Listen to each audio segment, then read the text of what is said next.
어디 시어머니 말하는데 따박따박 말대꾸야? 요즘 세상이 아무리 좋아졌어도 이건 아니지. 붉은 김칫국이 사방으로 튀었습니다. 스테인리스 대야가 바닥에 떨어지며 요란한 소리를 냈습니다. 어른한테 큰 소리 내는 건 무슨 경우야? 당장 사과해! 남자가 소리치며 달려왔습니다. 그리고는 임신부인 아내의 옆구리를 발로 찼습니다. 임신부가 비틀거렸습니다. 7살, 5살 아이들이 울음을 터뜨렸습니다. 징그러워 죽겠네. 완전히 미친년이야. 50대 후반의 여자가 혀를 찼습니다. 방금 전까지 고급스러운 밍크 코트를 입고 있었는데 이제는 군데군데 김치 조각들이 붙어 있었습니다. 대체 무슨 일이 벌어진 걸까요? 겉보기에는 평범해 보이는 임신부였습니다. 항상 조용하고 순종적으로만 보였습니다. 그런 그녀가 어떻게 이런 일을 벌일 수 있었을까요? 이 놀라운 반전의 전체 이야기가 궁금하시다면 잠시만 구독 버튼을 눌러주세요. 평범해 보이는 사람들의 숨겨진 이야기를 매일 전해드립니다. 서울 강남의 한 아파트 단지였습니다. 새벽 5시, 윤정이는 알람도 없이 눈을 떴습니다. 임신 32주차였지만 몸이 무거운 것도 잠시 해야 할 일들이 머릿속을 스쳐갔습니다. 또 시작이구나. 정희는 배를 쓸어내리며 침대에서 일어났습니다. 옆에서 자고 있는 남편 진우는 코를 골고 있었습니다. 부엌으로 향했습니다.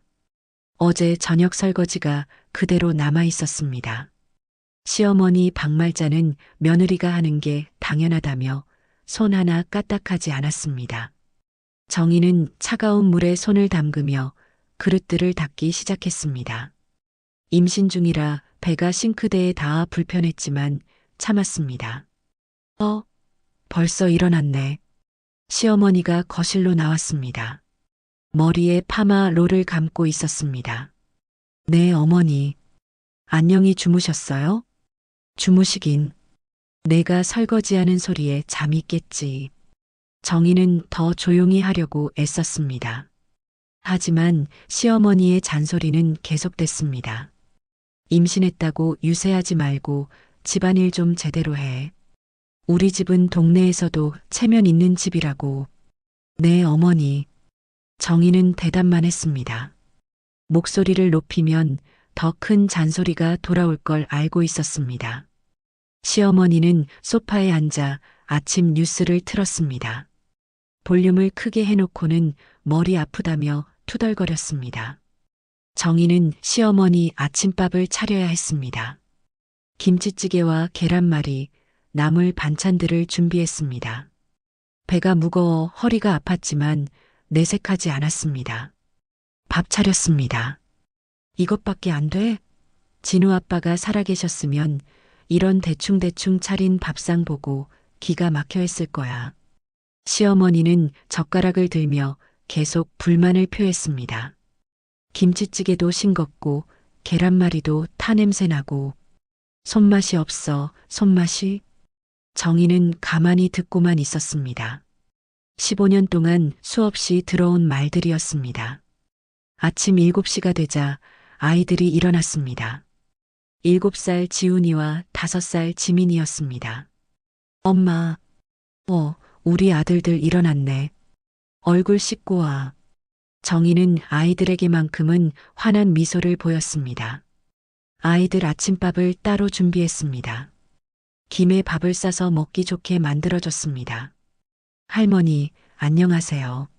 아이들이 시어머니에게 인사했습니다. 그래. 잘 잤니?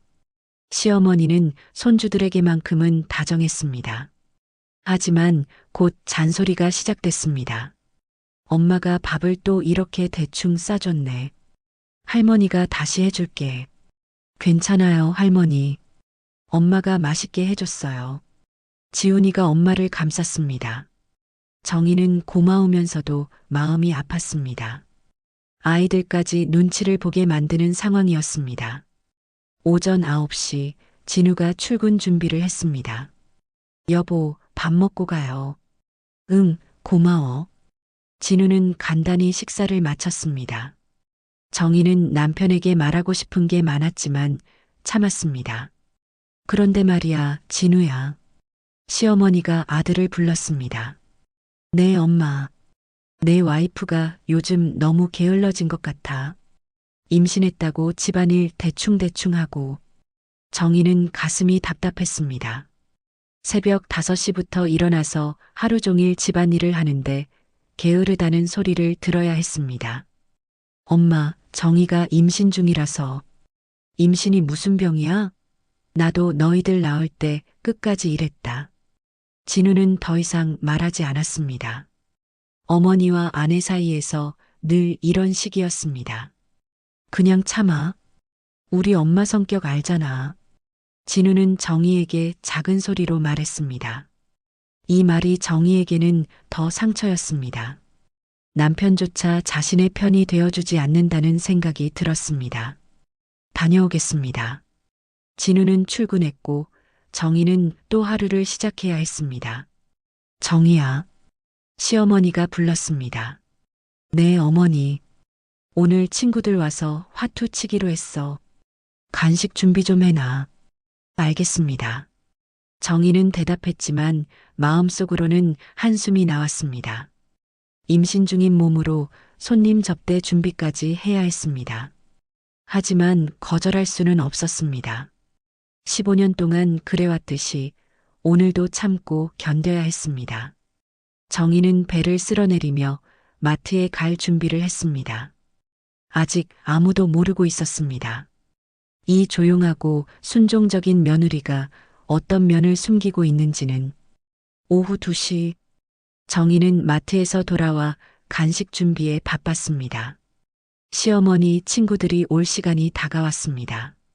배가 무거워 자꾸 허리를 펴야 했지만 손을 멈출 수는 없었습니다. 어서 와, 언니들. 시어머니가 현관에서 반가워했습니다.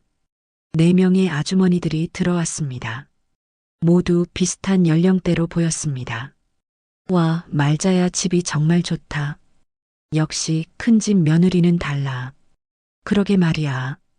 우리 집하고는 규모가 다르네. 친구들이 거실을 둘러보며 감탄했습니다. 시어머니는 뿌듯한 표정을 지었습니다. 뭘 그렇게까지. 그냥 운이 좋았지. 겸손한 척했지만 시어머니는 명백히 기뻐하고 있었습니다. 정희는 부엌에서 과일을 깎고 있었습니다. 사과, 배, 포도를 정성스럽게 준비했습니다. 접시에 예쁘게 담아 거실로 가져갔습니다. 안녕하세요. 정희가 조용히 인사했습니다. 어머, 이게 며느리구나. 임신했네? 네, 32주 됐습니다. 그래. 그런데 좀 수척해 보이는데. 친구 중 한 명이 정희를 살펴봤습니다. 뭐려? 잘 먹고 잘 살아요.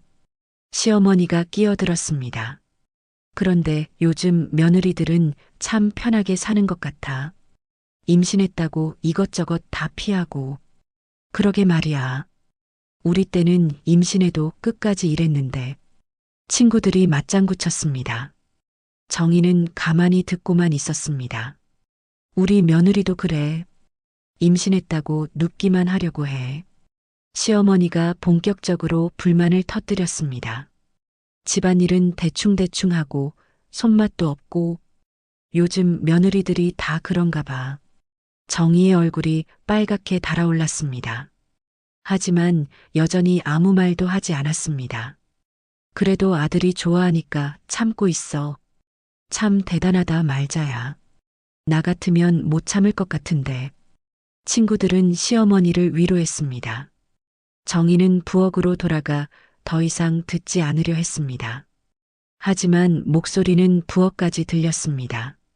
요즘 며느리들은 시집살이가 뭔지도 몰라. 다 받아주기만 하니까. 우리가 시집 왔을 때는 정말 힘들었는데. 그러게. 요즘은 너무 편해진 것 같아. 정희는 설거지를 하며 눈물을 참았습니다. 그동안 이런 일이 얼마나 많았는지 모릅니다. 오후 4시쯤 아이들이 학교와 유치원에서 돌아왔습니다. 할머니, 다녀왔어요. 지훈이와 지민이가 인사했습니다. 우리 손주들 왔구나. 이리 와봐. 시어머니는 아이들을 끌어안았습니다. 할머니 친구분들이야. 인사드려. 안녕하세요. 아이들이 예의 바르게 인사했습니다. 어머, 정말 잘생겼다. 역시 좋은 집 아이들은 달라. 공부도 잘할 것 같고. 친구들이 아이들을 칭찬했습니다. 시어머니는 더욱 기뻐했습니다. 지훈이는 학교에서 1등을 자주 해. 지민이도 유치원 선생님이 똑똑하다고 하고. 와, 대단하다. 역시 우리 말자 집안 아이들이야. 그때 지민이가 말했습니다. 엄마가 매일 공부 도와줘서 그래요. 순간 분위기가 어색해졌습니다. 시어머니는 못마땅한 표정을 지었습니다. 아이고, 뭘 그런 걸 다 말하고 그래. 할머니, 엄마가 정말 열심히 가르쳐줘요. 배도 아픈데. 지훈이도 엄마를 감쌌습니다. 정희는 고마우면서도 마음이 아팠습니다. 자, 애들은 방에 가서 놀아라. 시어머니가 아이들을 방으로 보냈습니다. 애들 교육은 어떻게 시키고 있어? 친구 중 한 명이 물었습니다. 내가 다 챙기고 있어. 며느리는 별로 신경 안 써. 정희가 부엌에서 듣고 있다는 걸 알면서도 시어머니는 계속 말했습니다. 학원도 내가 알아보고 숙제도 내가 봐주고 며느리는 임신했다고 그냥 누워만 있으려고 해. 그래도 아이 엄마가 해야 하는 거 아니야? 그게 그래. 그런데 뭐 하나 제대로 하는 게 없어. 정희는 주먹을 꽉 쥐었습니다. 아이들 교육은 정희가 전담하고 있었습니다. 시어머니는 간섭만 할 뿐이었습니다. 우리 집은 큰 집이라서 격이 있어야 하는데 며느리가 좀 격떨어져. 어떻게 격떨어져? 말투도 그렇고 하는 행동도 그렇고 뭔가 촌스러워. 친구들이 웃었습니다. 정희는 더 이상 참기 어려웠습니다. 오후 6시 친구들이 돌아갔습니다. 오늘 재밌었다. 다음에 또 모이자. 그래, 언니들. 조심히 들어가. 시어머니는 친구들을 배웅했습니다. 정희는 설거지를 하고 있었습니다. 하루 종일 쌓인 그릇들이 산더미였습니다. 정희야. 시어머니가 부엌으로 왔습니다. 네, 어머니. 오늘 친구들 앞에서 왜 그렇게 시무룩하게 있었어? 정희는 어이가 없었습니다. 자신을 그렇게 말하고도 밝게 있으라는 건지 이해할 수 없었습니다. 시무룩하지 않았는데요. 표정 관리도 제대로 못하면서 우리 집 체면이 뭐가 돼? 죄송합니다. 정희는 또 사과했습니다. 항상 그렇게 하라고 배웠습니다. 앞으로는 손님 앞에서라도 좀 밝게 행동해. 우리 집이 어떤 집인데? 네, 알겠습니다. 시어머니는 거실로 돌아갔습니다. 정희는 혼자 부엌에 남았습니다. 설거지를 마치고 저녁 준비를 시작했습니다. 진우가 퇴근할 시간이었습니다. 정희는 배를 쓸어내리며 한숨을 쉬었습니다. 언제까지 이렇게 살아야 할지 알 수 없었습니다. 하지만 아직은 참아야 했습니다. 다른 방법을 모르고 있었기 때문입니다. 그런데 정희 자신도 모르게 마음 깊은 곳에서는 무언가가 조금씩 변하고 있었습니다. 11월 넷째 주 토요일, 김장하는 날이었습니다. 정희는 새벽 4시부터 일어나 준비를 시작했습니다. 배추 30포기를 씻고 절여야 했습니다. 어휴, 허리야. 정희는 배를 감싸며 일어섰습니다. 임신 33 주차가 되면서 몸이 더욱 무거워졌습니다. 오전 9시 시어머니가 일어났습니다. 벌써 시작했구나. 네, 어머니. 배추 절이는 거 끝났어요. 그래, 빨리 했네. 시어머니는 만족스러워했습니다. 하지만 곧 잔소리가 시작됐습니다. 그런데 물이 너무 적게 들어간 것 같은데 제대로 절여질까? 충분히 넣었어요. 내가 보기엔 부족해. 다시 해. 정희는 이미 완벽하게 절인 배추를 다시 손봐야 했습니다.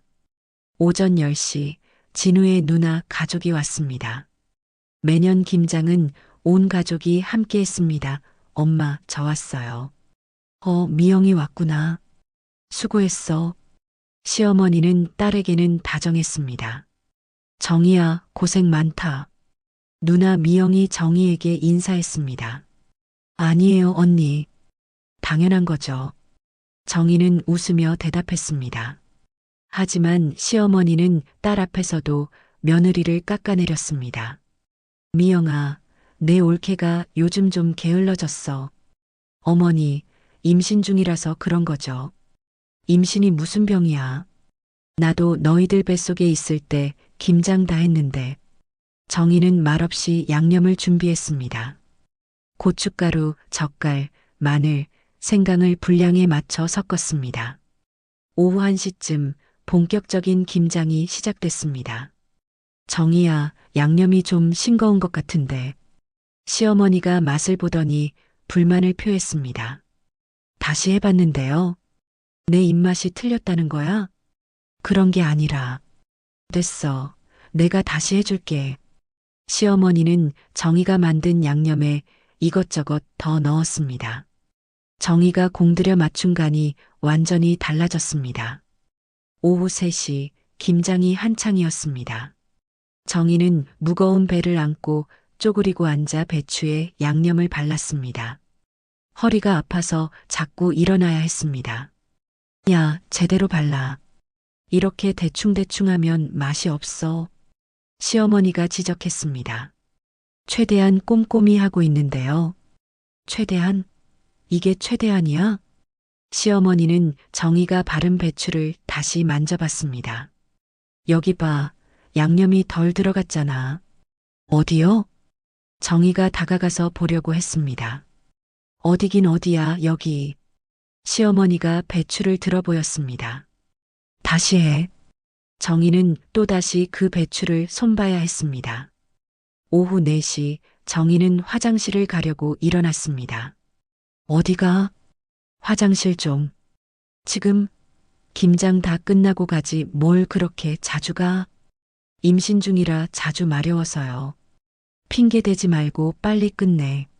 정희는 화장실을 포기하고 다시 앉았습니다. 오후 5시쯤 진우가 퇴근했습니다. 오, 김장 한창이네. 어서 와라. 수고 많았어. 시어머니는 아들에게 따뜻했습니다. 진우는 소파에 앉아 텔레비전을 켰습니다. 김장은 여자들이 하는 일이라고 생각했습니다. 진우야, 맥주 한잔 할까? 좋죠, 엄마. 진우는 편안하게 맥주를 마셨습니다. 정희는 여전히 바닥에 앉아 김장을 하고 있었습니다. 오후 6시 거의 끝나갈 무렵이었습니다. 정희는 허리가 너무 아파서 일어서려고 했습니다. 어디 또 가려고 그래? 허리가 너무 아파서 좀 펴려고요. 아직 끝나지도 않았는데. 임신했다고 유세하지 말고 끝까지 해. 정희의 얼굴이 굳어졌습니다. 임신했다고 유세하는 게 아니라 정말 아파서 그런 거예요. 목소리가 평소보다 높아졌습니다. 뭐, 지금 나한테 대드는 거야? 시어머니가 벌떡 일어났습니다. 대드는 게 아니라 아프다고 말하는 거예요. 하녀 주제에 목소리를 내. 순간 정희의 얼굴이 하얗게 변했습니다. 하녀요? 그래, 하녀. 밥 먹여주고 재워주는데 하녀 아니면 뭐야? 정희는 온몸이 떨렸습니다. 평생 동안 참아왔던 모든 것들이 한순간에 올라왔습니다. 하녀라고 하셨어요? 지금? 왜 틀린 말이야? 그때 진우가 끼어들었습니다. 여보, 엄마 말씀에 그렇게 대답하면 어떻게 해? 당신도 그렇게 생각해요? 나를 하녀라고? 그런 게 아니라 그냥 넘어가자. 뭘 넘어가요? 어머니, 지금 저보고 하녀라고 하신 거예요? 당장 사과하세요. 우리 엄마한테 어디 소리 질러. 진우가 소리쳤습니다. 그러더니 정희의 옆구리를 발로 찼습니다. 으악! 정희가 비틀거렸습니다. 임신부를 발로 찬 것입니다. 그 순간이었습니다. 뭔가 정희 안에서 터졌습니다. 그동안 꾹꾹 눌러 담아두었던 모든 분노가 한꺼번에 폭발했습니다. 아이들 방에 들어가 정희가 차분하지만 단호한 목소리로 말했습니다. 엄마. 지훈이가 놀란 얼굴로 물었습니다. 지금 당장 방에 들어가서 문 닫고 있어.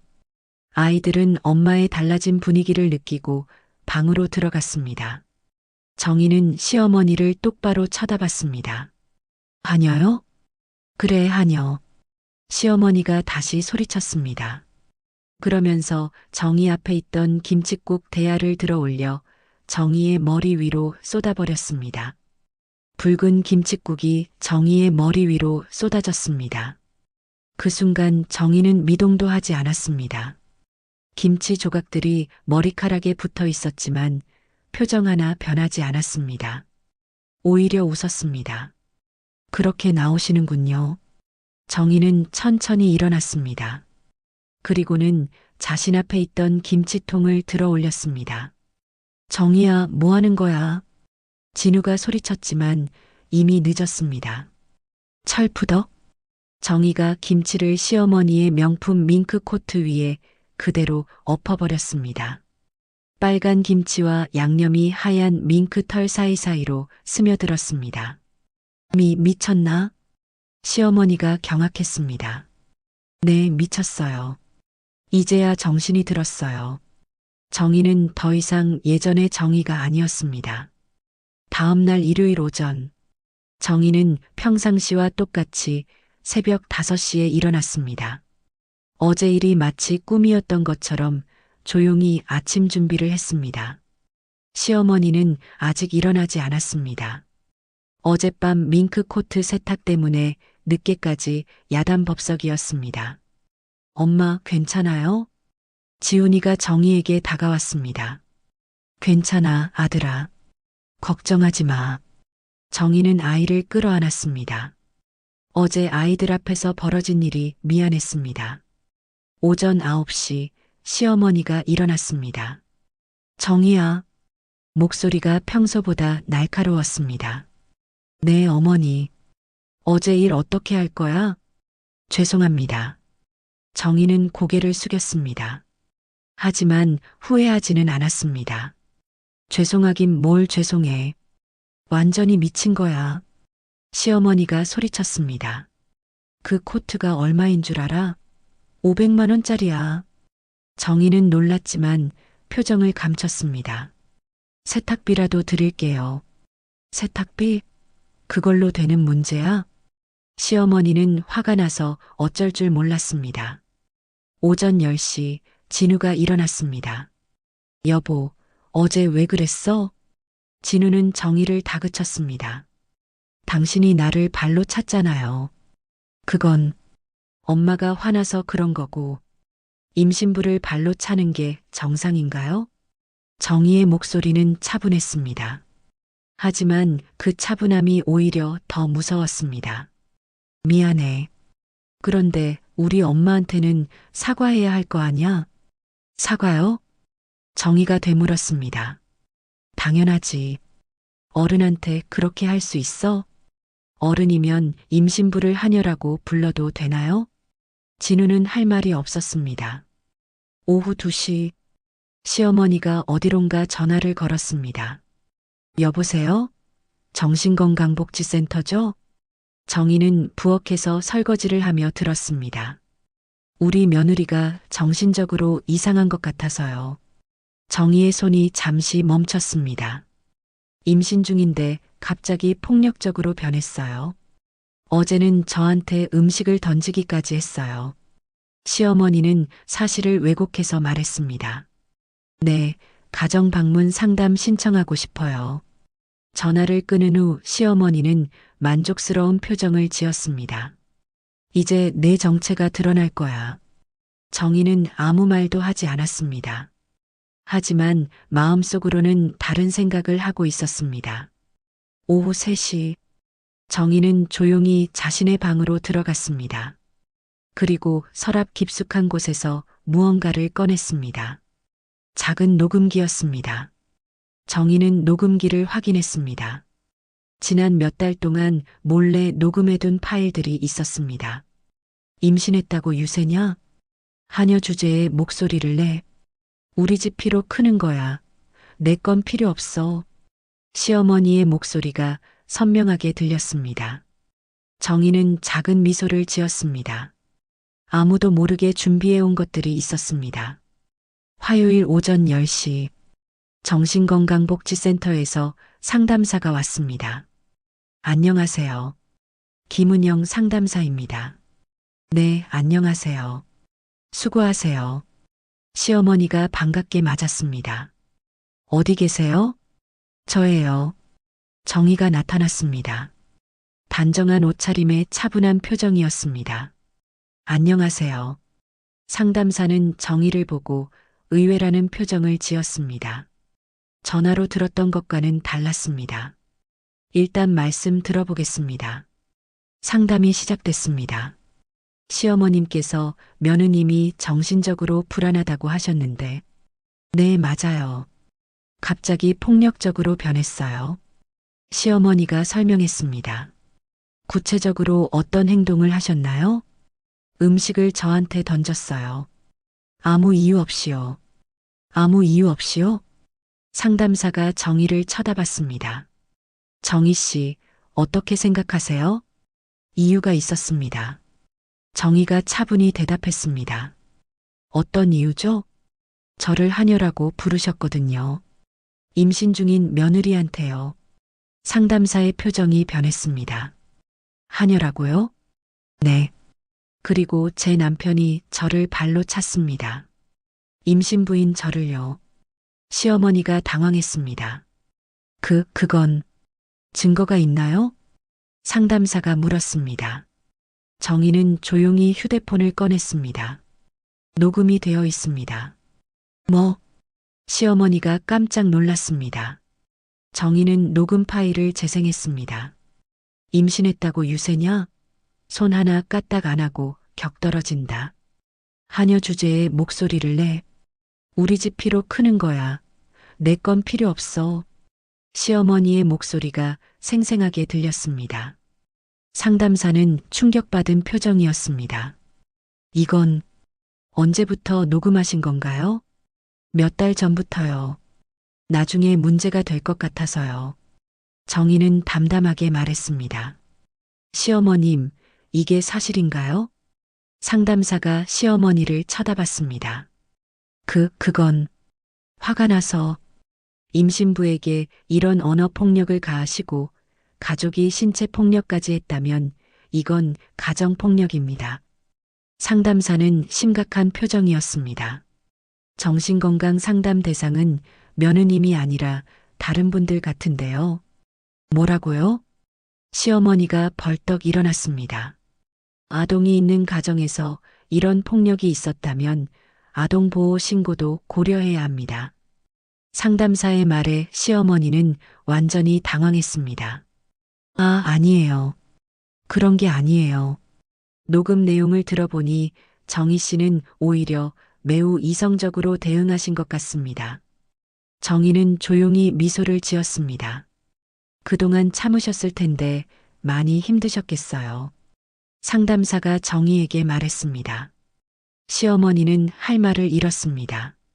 며느리를 정신병자로 만들려던 계획이 완전히 뒤바뀌었습니다.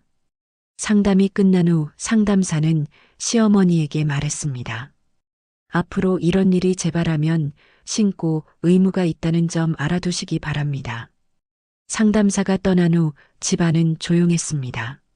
시어머니는 정희를 다른 눈으로 보았습니다.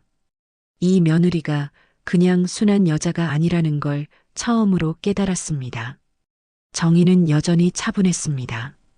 하지만 그 차분함 속에는 무언가 다른 것이 숨어 있었습니다. 수요일 오전, 시어머니는 일찍부터 전화기를 붙들고 있었습니다. 언니 나야. 우리 며느리 일로 상담받는데. 시어머니가 동서에게 전화했습니다. 임신 핑계로 완전히 날뛰고 있어. 어제는 상담사한테까지 거짓말하더라고. 정희는 부엌에서 들으면서도 아무 말하지 않았습니다. 뭐 녹음이 어쩌고 저쩌고 하던데 완전히 미친 것 같아. 시어머니는 사실을 완전히 왜곡해서 말했습니다. 오전 10시 시어머니는 동네 슈퍼에 갔습니다. 사장님 안녕하세요. 박 여사님. 어서 오세요. 요즘 며느리 때문에 속이 터져서 그래요. 시어머니는 슈퍼 사장에게도 하소연했습니다. 임신했다고 완전히 버릇 없어졌어요. 시어른한테 대들고 난리도 아니에요. 요즘 젊은 며느리들이 다 그런가 봐요. 사장이 맞장구 쳤습니다. 우리 때는 임신해도 끝까지 일했는데 요즘은 임신하면 공주 대접받으려고 해요. 슈퍼에 있던 다른 손님들도 들었습니다. 오후 1시 시어머니는 동네 미용실에 갔습니다. 원장님, 파마 좀 해주세요. 네, 어서 오세요. 그런데 오늘 기분이 안 좋아 보이시네요. 며느리 때문에 스트레스가 이만저만이 아니에요. 시어머니는 미용실에서도 같은 이야기를 했습니다. 임신했다고 자기가 여왕인 줄 알아요. 집안일은 안 하고 하루 종일 누워만 있으려고 하고. 어머나, 그럼 누가 집안일을 해요? 제가 다 하죠. 늙은 시어머니가. 미용실에 있던 다른 손님들이 혀를 찼습니다. 요즘 며느리들 참 버릇 없어졌어요.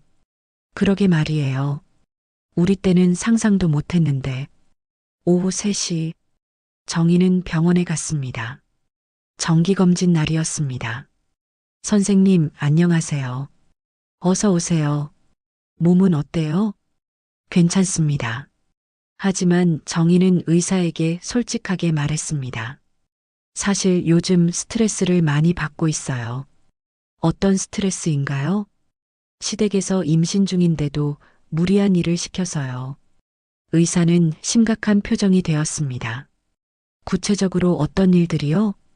새벽부터 밤까지 모든 집안일을 혼자 해야 해요. 김장도 혼자 다 했고요. 임신 30사주에 김장을 혼자 다 하셨다고요? 의사가 놀랐습니다. 네. 그리고 쪼그리고 앉아서 몇 시간씩 일해야 해요. 그건 절대 안 됩니다. 의사는 단호하게 말했습니다. 임신 후기에 과도한 육체 노동은 조산 위험을 높입니다. 정희는 의사의 말을 녹음했습니다. 진단서를 써드릴까요? 네, 부탁드려요. 의사는 진단서를 작성했습니다. 임신 34주 임신부로서 과도한 육체 노동 및 정신적 스트레스로 인한 조산 위험 있음. 충분한 휴식과 안정이 필요함. 오후 5시 정희는 집에 돌아왔습니다. 시어머니는 아직 나가 있었습니다. 정희는 컴퓨터를 켰습니다. 그리고 인터넷에서 관련 정보들을 찾기 시작했습니다. 임신부 가사노동 가이드라인. 임신 중 스트레스가 태아에게 미치는 영향. 임신부 언어폭력의 법적 판단. 정희는 체계적으로 자료들을 정리했습니다. 오후 6시 시어머니가 돌아왔습니다. 다녀왔습니다. 정희가 인사했습니다. 응. 시어머니는 시큰둥하게 대답했습니다. 그런데 정희야. 네. 동네 사람들이 다 알고 있더라. 뭐요? 내가 요즘 얼마나 버릇 없어졌는지. 정희는 예상했던 일이었습니다. 슈퍼 사장님도 미용실 사람들도 다 내 얘기하더라고. 어떤 얘기요? 임신했다고 집안일 안 하고 시어른한테 대든다고. 정희는 차분하게 대답했습니다. 사실과 다르네요. 뭐가 사실과 달라? 제가 집안일 안 한다고 하셨는데 전 새벽 5시부터 밤까지 일해요. 그리고 오늘 병원에서 진단서도 받아왔어요. 정희가 진단서를 꺼냈습니다. 시어머니는 진단서를 보고 당황했습니다. 의사 선생님이 임신부가 과도한 일을 하면 조산 위험이 있다고 하셨어요. 의사가 뭘 알아? 의학적 근거가 있는 얘기죠. 정희는 계속해서 자료들을 꺼냈습니다. 임신부 스트레스가 태아에게 미치는 영향에 대한 논문도 있어요. 시어머니는 점점 기가 죽었습니다. 그리고 임신부에 대한 언어폭력은 가정폭력으로 분류됩니다. 정희가 법적 자료까지 보여주자 시어머니는 할 말이 없었습니다. 오후 7시 진우가 퇴근했습니다. 다녀왔어요. 어서 와. 시어머니가 아들에게 하소연했습니다. 진우야, 내 와이프가 이상해졌어. 왜요? 의사 진단서까지 받아와서 일 안 하겠다고 해. 진우는 정희를 쳐다봤습니다. 여보, 진단서가 뭐야? 정희는 진단서를 보여줬습니다. 의사 선생님이 임신 중에 무리하면 위험하다고 하셨어요. 진우는 진단서를 읽어봤습니다. 이건 맞는 말 같은데. 진우야. 시어머니가 소리쳤습니다. 의사가 그렇다면 좀 쉬어야 하는 거 아니야? 진우는 의외로 정희 편을 들었습니다. 당신마저. 시어머니는 화가 났습니다. 하지만 의학적 근거 앞에서는 더 이상 할 말이 없었습니다. 정희는 조용히 미소를 지었습니다. 소문으로 싸우면 질 수도 있지만 증거로 싸우면 이길 수 있다는 걸 알고 있었습니다. 이제 진짜 승부가 시작되는 것이었습니다. 금요일 저녁 7시 진훈의 집 거실에 사람들이 모여들었습니다. 시어머니가 온 가족을 불러 모은 것이었습니다. 형수님, 안녕하세요. 진우의 누나 미영과 매영이 왔습니다. 작은아버지, 안녕하세요. 진우의 작은아버지 내외도 왔습니다. 큰어머니도 오셨네요. 진우의 큰어머니까지 총 8명이 모였습니다. 정희는 차와 과일을 준비했습니다. 배가 무거웠지만 손님 접대는 해야 했습니다. 다들 와주셔서 고맙습니다. 시어머니가 인사했습니다. 그런데 갑자기 왜 이렇게 모이자고 하셨어요? 큰어머니가 물었습니다. 사실 정희 때문에 말씀드릴 게 있어서요. 시어머니의 표정이 심각해졌습니다.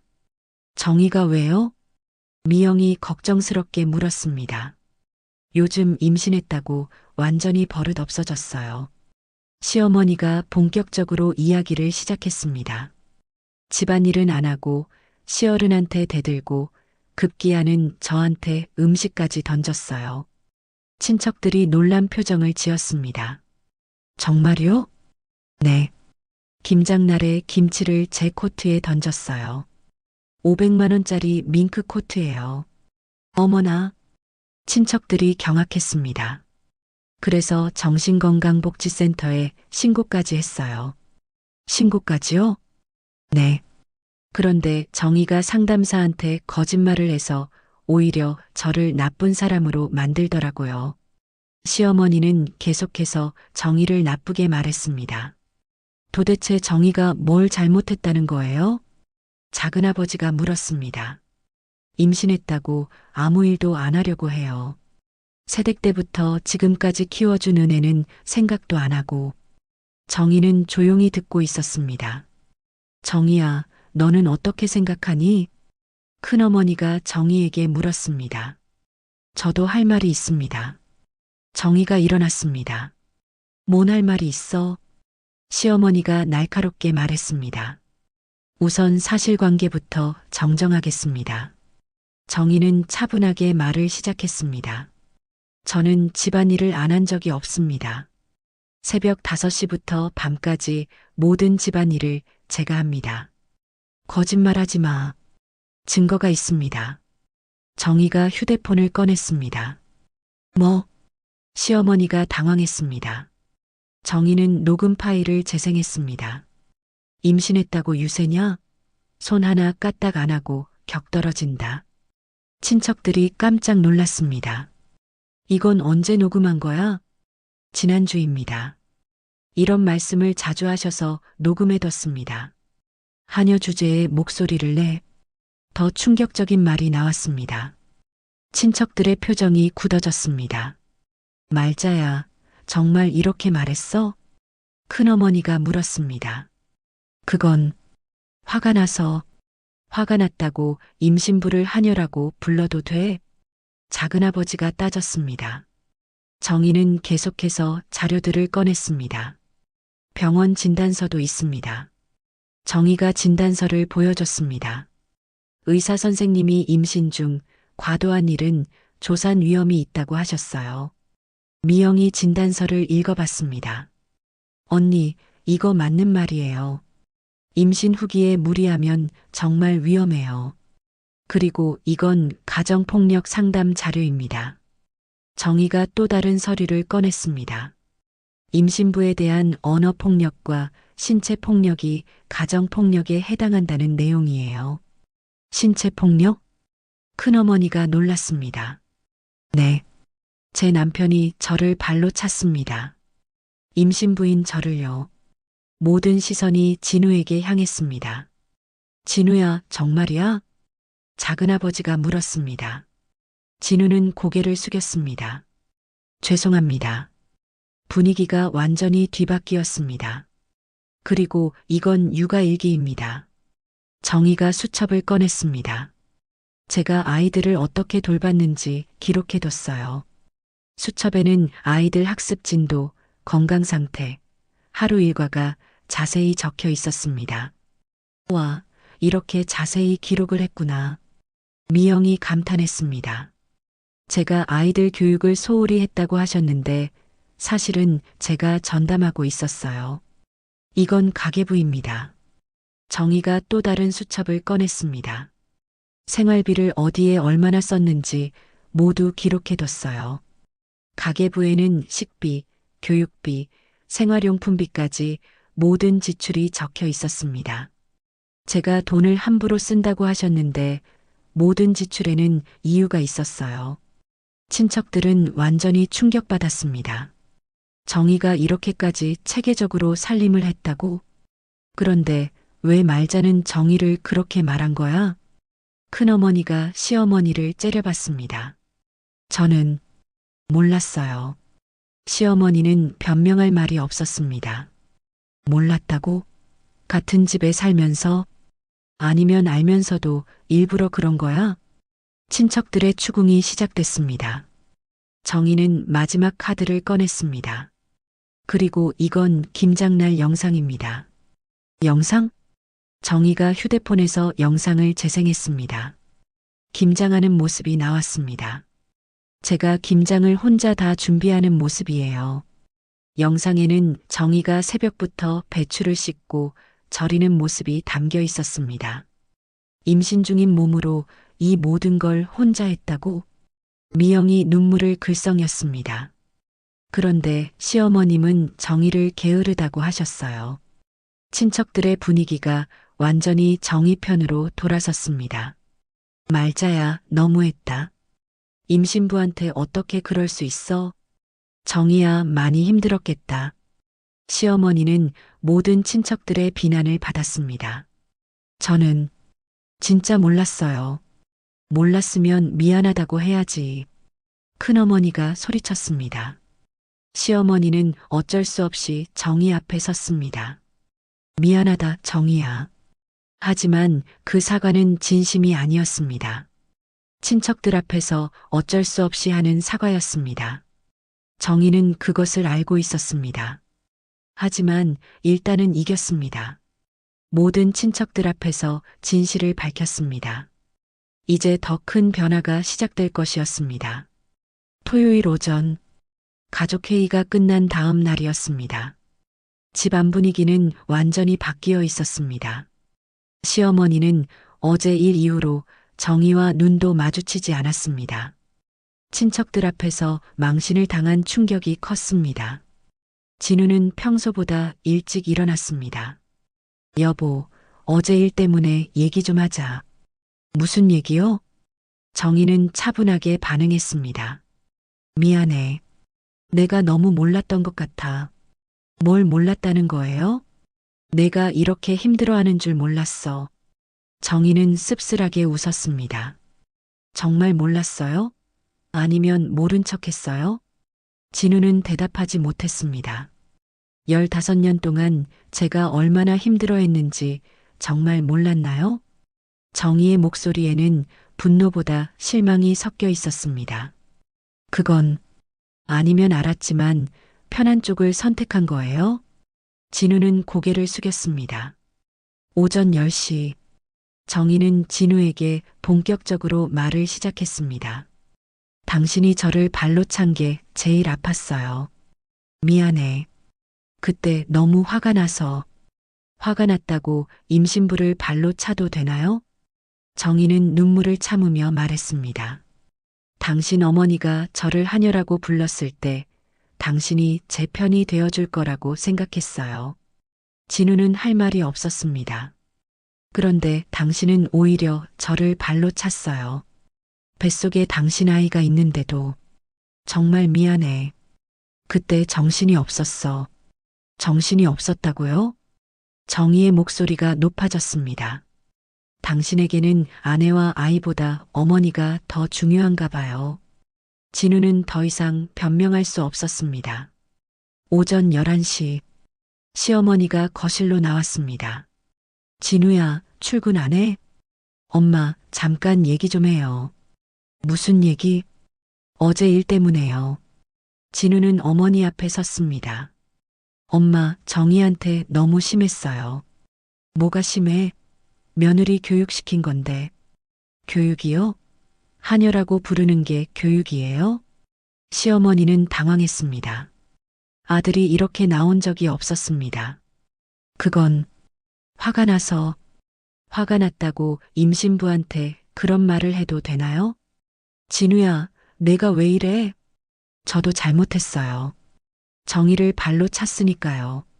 진우는 자신의 잘못을 인정했습니다. 그건 내가 정희 편만 들어서. 정희 편을 든 게 아니라 잘못된 걸 잘못됐다고 한 거예요. 시어머니는 아들의 변화에 당황했습니다. 정오쯤 정희가 점심을 차리고 있을 때 현관벨이 울렸습니다. 누구세요? 작은아버지예요. 진우의 작은아버지가 왔습니다. 어서 오세요. 정희야, 어제 정말 고생 많았다. 아니에요. 그런데 오늘 온 이유가 있어. 작은아버지는 심각한 표정이었습니다. 말자 하고 진우 좀 불러줄래? 잠시 후 시어머니와 진우가 나왔습니다. 형님, 갑자기 웬일이세요?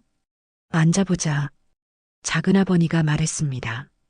어제 집에 가서 생각해봤는데 이 일이 그냥 넘어갈 일이 아니야. 무슨 말씀이세요? 말자야, 너 정희한테 제대로 사과해야 해. 시어머니의 얼굴이 굳어졌습니다.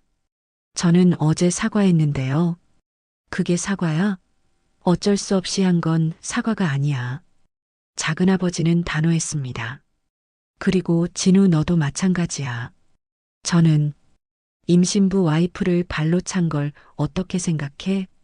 진우는 고개를 숙였습니다. 정희야, 넌 어떻게 하고 싶어? 작은아버지가 정희에게 물었습니다. 정희는 잠시 생각했습니다. 그리고 천천히 입을 열었습니다. 진심 어린 사과를 받고 싶어요. 당연하지. 그리고 앞으로 이런 일이 재발하지 않겠다는 보장도 받고 싶어요. 어떤 보장? 각서를 써주세요. 정희의 말에 모두가 놀랐습니다. 각서요? 네. 앞으로 임신부인 저에게 언어폭력이나 신체폭력을 하지 않겠다는 각서요. 시어머니와 진우는 당황했습니다. 그리고 분가도 하고 싶어요. 분가? 네. 이 집에서는 더 이상 살 수 없을 것 같아요. 작은아버지가 고개를 끄덕였습니다. 당연한 요구야. 형님, 시어머니가 소리쳤습니다. 뭐가 당연해? 며느리가 시어머니한테 각서를 요구하는 게 말이 돼? 말이 되지. 가정폭력 가해자한테 각서 요구하는 건 당연한 거야. 작은아버지는 단호했습니다. 말자야, 너 진짜 잘못했어. 시어머니는 더 이상 할 말이 없었습니다. 그럼 어떻게 할 거야? 작은아버지가 물었습니다. 시어머니는 한참을 고민했습니다. 그리고는 정희 앞에 무릎을 꿇었습니다. 정희야, 정말 미안하다. 정희는 놀랐습니다. 시어머니가 무릎을 꿇을 줄은 몰랐습니다. 내가 너를 하녀라고 부른 것도, 김칫국을 내 머리에 부은 것도 정말 잘못했다. 시어머니의 목소리에는 진심이 담겨 있었습니다. 앞으로는 절대 그런 일 없을 거야. 약속한다. 진우도 아내 앞에 무릎을 꿇었습니다. 여보, 나도 정말 미안해. 당신을 발로 찬 건 절대 용서받을 수 없는 일이야. 진우는 눈물을 흘렸습니다. 앞으로는 무슨 일이 있어도 내 편이 될게. 정희는 복잡한 마음이었습니다. 분노도 있었지만 한편으로는 안쓰럽기도 했습니다. 일어나세요. 정희가 말했습니다. 사과는 받겠어요. 하지만 각서는 써주세요. 알겠어. 시어머니가 대답했습니다. 그리고 분가도 할 거예요. 그것도 알겠어. 오후 2시 각서가 작성됐습니다. 임신부 며느리 윤정희에 대한 언어폭력 및 신체폭력 재발 방지 각서. 시어머니와 진우가 서명했습니다. 정희는 마침내 원하는 것을 얻었습니다. 하지만 이것으로 끝이 아니었습니다. 더 큰 변화가 기다리고 있었습니다. 한 달 후, 정인의 가족은 새 아파트로 이사했습니다. 시어머니와는 분가를 한 것입니다. 엄마, 새 집 좋다. 지훈이가 방방 뛰며 좋아했습니다. 우리만의 집이네. 정희는 환한 미소를 지었습니다. 오랜만에 마음이 편안했습니다. 진우는 조용히 짐을 옮기고 있었습니다. 아직도 그날 일이 떠올랐습니다. 임신한 아내를 발로 찬 자신의 모습이요. 여보, 이 소파 여기 놓을까? 진우가 조심스럽게 물었습니다. 좋아요. 알아서 하세요. 정희의 대답은 담담했습니다. 예전처럼 다정하지 않았습니다. 진우는 가슴이 아팠지만 참았습니다. 이것도 자신이 받아야 할 응징이었습니다. 같은 시각, 시어머니는 혼자 집에 있었습니다. 매일 텔레비전만 보며 시간을 보냈습니다. 아들 가족이 떠난 후 집은 너무 조용했습니다. 오후 2시, 시어머니는 동네 슈퍼에 갔습니다. 사장님, 라면 하나 주세요. 박 여사님. 요즘 잘 안 보이시던데. 사장은 시큰둥하게 대답했습니다. 며느리는 어떻게 됐어요? 그 임신한 며느리 말이에요. 그게, 시어머니는 대답하기 어려웠습니다. 소문 들었어요. 며느리가 증거 자료까지 준비해서 박 여사님을 완전히 논파했다면서요? 사장의 목소리에는 비꼬는 투가 섞여 있었습니다. 그런 게 아니라 처음부터 거짓말이었다는 거죠? 며느리가 게으르다고 하신 게. 시어머니는 할 말이 없었습니다. 요즘 같은 세상에 임신부를 하녀 취급하면 어떻게 해요? 사장은 노골적으로 비난했습니다. 시어머니는 라면을 사고 서둘러 나왔습니다. 오후 3시, 시어머니는 미용실에 갔습니다. 원장님, 파마 좀. 어머, 박 여사님. 오랜만이네요. 미용실 원장의 반응도 차가웠습니다. 요즘 어떻게 지내세요? 그냥 지내죠. 며느리분이랑은 어떻게 됐어요? 원장이 물었습니다. 하지만 호기심이 아니라 비난의 뜻이 담겨 있었습니다. 분가했어요. 아, 그러셨구나. 그럴 만도 하죠. 무슨 말씀이세요? 임신부한테 그렇게 하시면 당연히 나가죠. 미용실에 있던 다른 손님들도 시어머니를 쳐다봤습니다. 저희도 소문 들었어요. 임신부 며느리한테 김칫국을 머리에 부으셨다면서요? 그건 요즘 세상에 그런 일이 어디 있어요. 손님들이 수군거렸습니다. 며느리가 증거까지 다 준비해뒀다면서요? 녹음이며 진단서며. 그러게요. 완전히 계획적이었던 거네요. 처음부터 박 여사님이 거짓말하신 거였어요. 시어머니는 견디기 어려웠습니다. 파마는 다음에 하겠어요. 시어머니는 서둘러 미용실을 나왔습니다. 오후 5시 동네 친목회 모임이 있었습니다. 시어머니는 평소처럼 참석했습니다. 하지만 분위기가 예전과 달랐습니다. 박 여사님 왔네요. 인사는 했지만 누구도 반갑게 맞아주지 않았습니다. 자리 여기 있어요. 구석 자리를 가리켰습니다. 예전에는 중앙에 앉았는데 이제는 구석이었습니다. 요즘 어떻게 지내세요? 누군가 물었습니다. 그냥 지내죠. 며느리분은 어떻게 됐어요? 분가했어요. 아, 그러셨구나. 그 후로는 아무도 시어머니와 말하지 않았습니다. 다들 서로끼리만 이야기했습니다. 시어머니는 혼자 앉아 있었습니다. 참, 이번 회식은 언제 할까요? 다음 주 금요일 어때요? 좋아요. 그런데 장소는 어디로 할까요? 박 여사님 집은 어때요? 누군가 제안했습니다. 아, 박 여사님 집은 좀 어려울 것 같은데요. 왜요? 혼자 사시잖아요. 준비하시기 어려우실 거예요. 사실은 아무도 시어머니 집에 가고 싶어 하지 않았습니다. 시어머니는 완전히 소외됐습니다. 오후 6시 시어머니는 집에 혼자 돌아왔습니다. 이게 뭔 일이야? 시어머니는 한숨을 쉬었습니다. 동네에서 완전히 왕따가 된 것이었습니다. 예전에는 큰 집 며느리 교육 잘 시킨다며 부러워했던 사람들이 이제는 임신부 학대한 시어머니라고 손가락질했습니다. 체면과 명예를 무엇보다 중시했던 시어머니에게는 이보다 큰 벌이 없었습니다. 같은 시각 정인의 새집. 진우는 부엌에서 저녁을 준비하고 있었습니다. 여보, 저녁 됐어. 진우가 조심스럽게 말했습니다. 고마워요. 정희의 대답은 여전히 차가웠습니다. 맛있게 먹어. 네. 식사 시간은 조용했습니다. 예전처럼 다정한 대화가 오가지 않았습니다. 진우는 아내의 눈을 제대로 쳐다보지 못했습니다. 임신한 아내를 발로 찬 죄책감이 가슴을 짓눌렀습니다. 아이들은 거실에서 놀고 있었습니다. 엄마, 이제 할머니가 화내지 않아서 좋아. 지민이가 말했습니다. 그래, 이제 조용히 살자. 정희는 아이를 끌어안았습니다. 진우는 그 모습을 멀리서 바라봤습니다. 가족과 함께 있지만 완전히 함께하지 못하는 자신이 초라했습니다.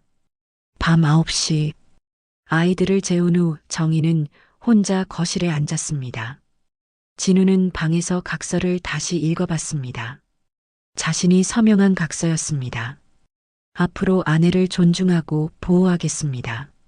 하지만 이미 저지른 일은 되돌릴 수 없었습니다. 정희는 창가에 서서 밖을 바라봤습니다. 하얀 눈이 조용히 내리고 있었습니다. 마치 새로운 시작을 알리는 것 같았습니다. 아까운 건 모피가 아니라 내 시간과 존엄이었구나. 정희는 혼자 중얼거렸습니다.